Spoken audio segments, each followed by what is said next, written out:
El parador del kilómetro muerto. Hay un fenómeno que todos los camioneros de rutas largas conocemos, pero del que casi nadie habla con los novatos.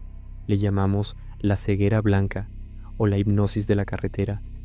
Ocurre cuando llevas 12 horas seguidas frente al volante, mirando la línea intermitente del asfalto, tragada por la oscuridad, y el zumbido del motor diésel se sincroniza con los latidos de tu corazón. Tu cerebro se desconecta.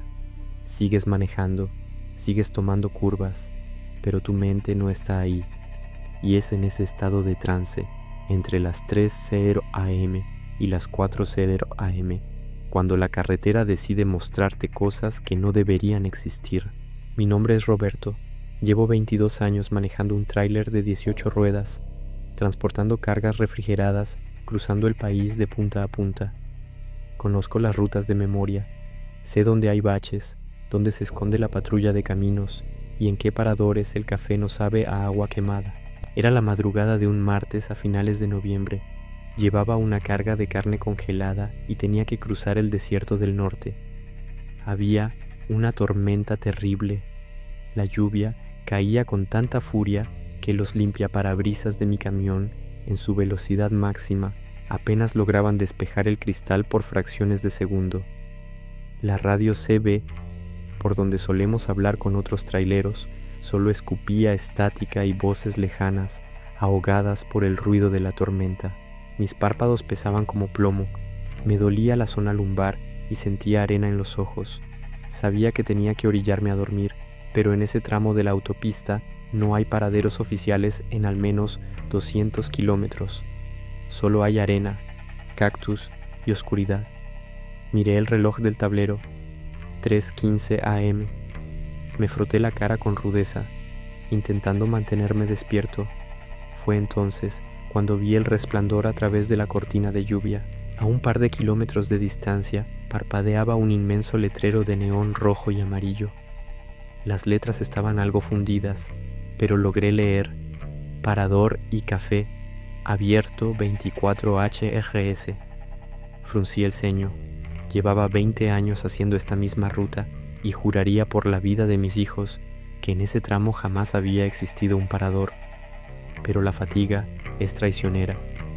Pensé que tal vez lo habían construido recientemente, o que mi cansancio me había hecho perder la noción de dónde estaba exactamente. Puse la luz direccional y tomé la rampa de salida hacia el camino de grava. El estacionamiento del parador era inmenso, pero estaba extrañamente oscuro. Al meter mi tráiler, los faros iluminaron a los otros vehículos estacionados. Había unos 7 u 8 camiones de carga pesada. Sin embargo, algo andaba mal con ellos. No eran modelos recientes, eran camiones de los años 70 y 80, viejos Peterbilt de trompa larga y Kenworths cuadrados. Estaban cubiertos por una capa de polvo tan gruesa que parecía cemento, y sus llantas estaban reventadas o podridas por el sol.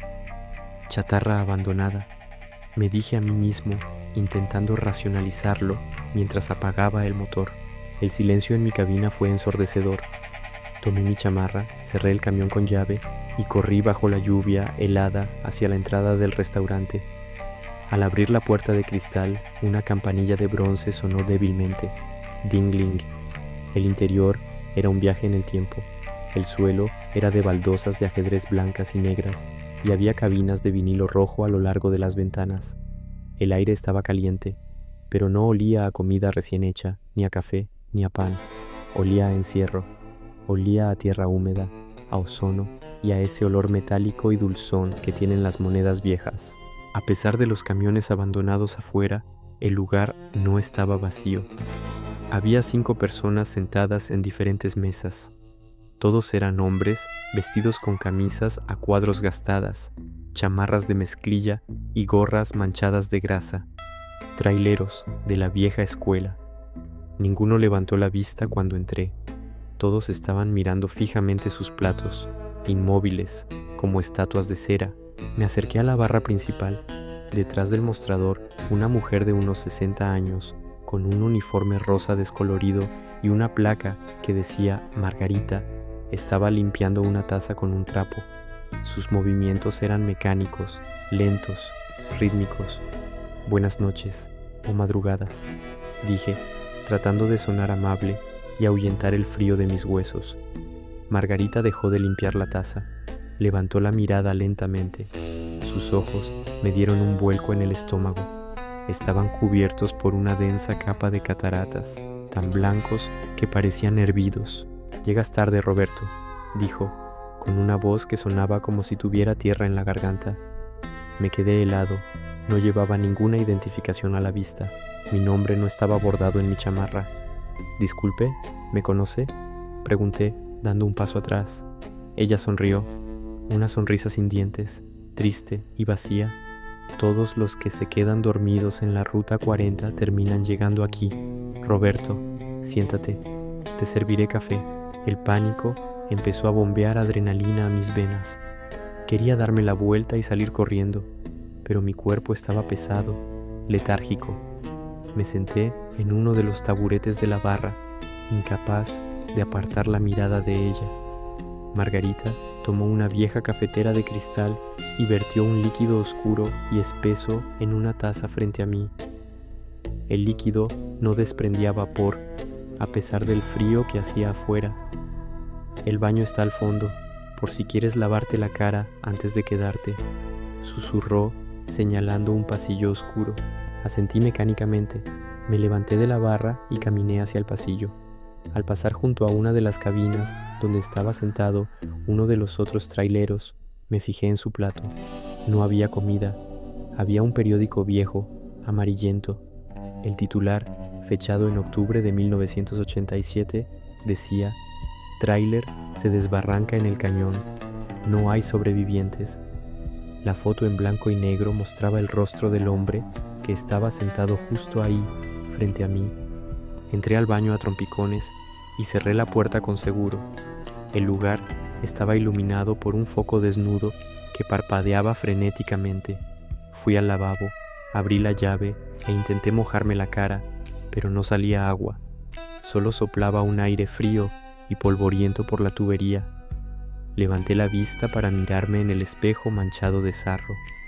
Y ahí fue cuando me di cuenta de la horrible verdad. El espejo reflejaba los azulejos mugrientos a mis espaldas, reflejaba la puerta de madera astillada, la lámpara parpadeante, pero no me reflejaba a mí. Me froté los ojos con desesperación, creyendo que la fatiga me estaba jugando la peor de las pasadas. Toqué mi rostro, sentía la barba de 3 días, el sudor frío en mi frente, la textura de mi piel, pero el espejo, manchado de sarro y óxido, seguía reflejando únicamente la pared desconchada que estaba a mis espaldas. Yo no estaba ahí. Era como si mi existencia física hubiera sido borrada al cruzar el umbral de ese lugar. Retrocedí tropezando hasta chocar con los azulejos húmedos. El aire en el baño se volvió de pronto pesado y gélido, congelando el aliento en mis pulmones. Desde el otro lado de la puerta de madera, el silencio del restaurante se rompió. Empezó con un susurro, como el roce de hojas secas, y luego se convirtió en el sonido de sillas arrastrándose y pasos pesados acercándose lentamente por el pasillo. «Roberto, el café se enfría», dijo la voz terrosa de Margarita desde el otro lado, a escasos centímetros de la madera astillada. Sabía que si abría esa puerta, si aceptaba esa taza, jamás volvería a ver la luz del sol. Mi camión terminaría pudriéndose en el estacionamiento y yo me convertiría en uno más de esos espectros condenados a revivir su última noche de ruta para siempre. Golpeé el pestillo del seguro, giré la perilla y empujé la puerta con toda la fuerza que me daba el pánico.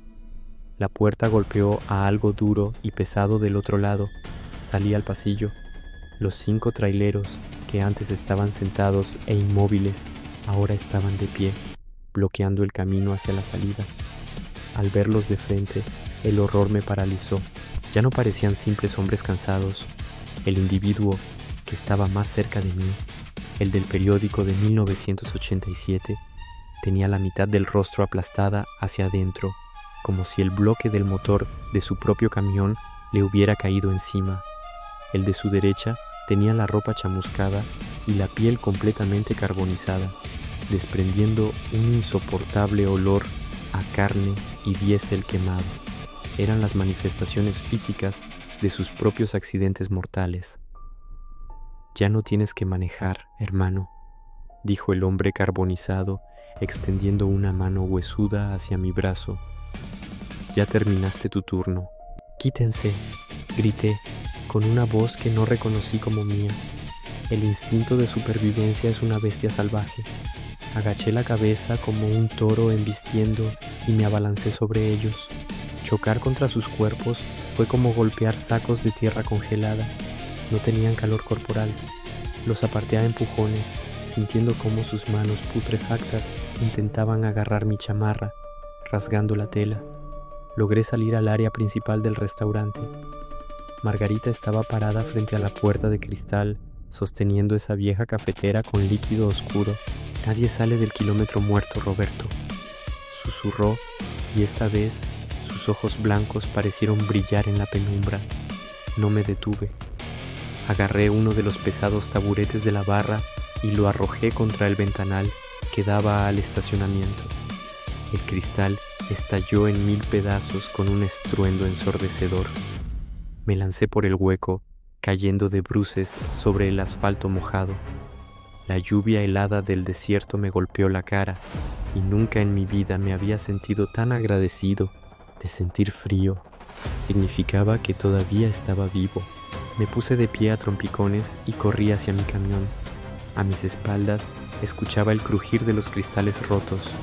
Las figuras salían del parador, arrastrándose bajo la tormenta con una lentitud espeluznante pero constante. Saqué las llaves de mi bolsillo con las manos temblando violentamente. Fallé la cerradura 2 veces. A la tercera, la puerta cedió. Subí a la cabina de un salto, cerré el seguro y metí la llave en el contacto. Giré la llave. El motor tosió. Chaca, chaca, chaca. Y se ahogó. «Vamos, vamos, por favor», supliqué, golpeando el volante. Miré por el retrovisor. Margarita y los traileros estaban a solo un par de metros de la defensa trasera de mi camión. El individuo del rostro aplastado levantó una mano y golpeó el cristal de mi puerta. ¡Pum! ¡Pum! El cristal comenzó a agrietarse en forma de telaraña bajo su tacto helado. Giré la llave por segunda vez, pisando el acelerador a fondo. El rugido salvaje del motor diésel de 500 caballos de fuerza cobró vida, haciendo vibrar toda la cabina. Fue el sonido más hermoso que he escuchado en toda mi existencia. Arranqué sin mirar atrás. Las llantas traseras patinaron en la grava, arrojando lodo contra las figuras que rodeaban el camión. Atravesé el inmenso estacionamiento oscuro. Salté la cuneta ignorando la rampa de salida y me reincorporé a la autopista a ciegas, tragado por la tormenta y la oscuridad. Conduje durante lo que parecieron horas, con el corazón queriéndome reventar el pecho, sin atreverme a quitar la vista del asfalto ni por un segundo. La lluvia seguía cayendo sin clemencia. Y entonces parpadeé. Fue un solo parpadeo, un microsegundo en el que mis ojos se cerraron por el peso del cansancio. Al abrirlos, un estruendo brutal me sacudió. No estaba huyendo de un parador. Estaba exactamente en la misma ruta del desierto, pero mi camión se había salido de la cinta asfáltica.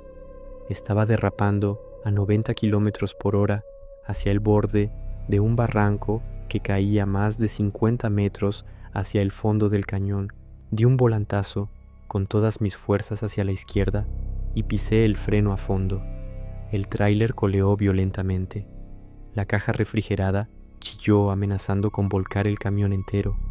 El vehículo derrapó levantando una nube de arena y grava hasta que finalmente se detuvo de golpe.